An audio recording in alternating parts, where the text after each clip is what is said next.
চারপাশে সবুজ মাঠের বুক চিরে চলে গেছে মেঠো পথ। দুপুরের হালকা রোদ আর বাতাসের দোলায় ফসলের মাঠগুলো যেন দোল খাচ্ছে। রিদওয়ানের মোটরসাইকেলের ইঞ্জিনের মৃদু গর্জন ভেঙে দিচ্ছে নিস্তব্ধতা। মোটরসাইকেলের পেছনে বসে আছি আমি, রোমান। বাতাসের ঝাপটায় চুলগুলো উড়ছে, আর চোখের সামনে ভেসে উঠছে দিগন্তজোড়া সবুজের সমারোহ। আমরা মাঠের হাট পার হয়ে চলছি। হাটের সেই পরিচিত কোলাহল ধীরে ধীরে পেছনে পড়ে যাচ্ছে। আমাদের গন্তব্য রহমতপুর রাজবাড়ি। বহু পুরনো, ঐতিহাসিক সেই স্থাপত্য, যা কালের সাক্ষী হয়ে দাঁড়িয়ে আছে।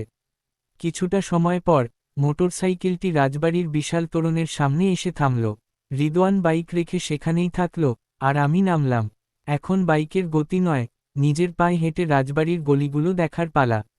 আমি রাজবাড়ির ভেতর ঢুকলাম। আমার প্রতিটি পদক্ষেপে ইটের মেঝেতে শব্দ হচ্ছে, খট খট।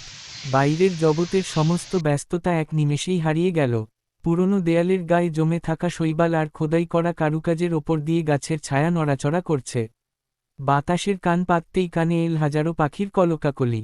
পুরনো কার্নিশ, নরবরে ছাদ, আর বড় বড় গাছের ডালে বসে পাখিরা যেন নিজেদের ভাষায় কোনো প্রাচীন উপাখ্যান শোনাচ্ছে। কিচিরমিচির শব্দের সেই সুর রাজবাড়ির প্রতিটা কোণে এক অদ্ভুত মায়াজাল তৈরি করেছে। আমি একা একা রাজবাড়ির বিশাল আঙিনা, বারান্দা আর করিডোর দিয়ে হেঁটে বেড়াচ্ছি। কোথাও যেন মনে হচ্ছে ইতিহাস আমার সাথে কথা বলছে।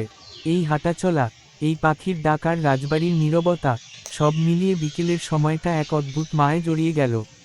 রিদওয়ান বাইরে দাঁড়িয়ে রইল, আর আমি রোমান। এই রাজবাড়ির প্রতিটি কোণ আমার চোখের আয়নায় বন্দি করে নিলাম। বিকেলের সূর্যটা তখন রাজবাড়ির গম্বুজের আড়ালে ডুব দিতে চাইছে, আর আমি একরাশ মুগ্ধতা নিয়ে এই পুরনো স্মৃতির অলিগলি থেকে বেরিয়ে এলাম।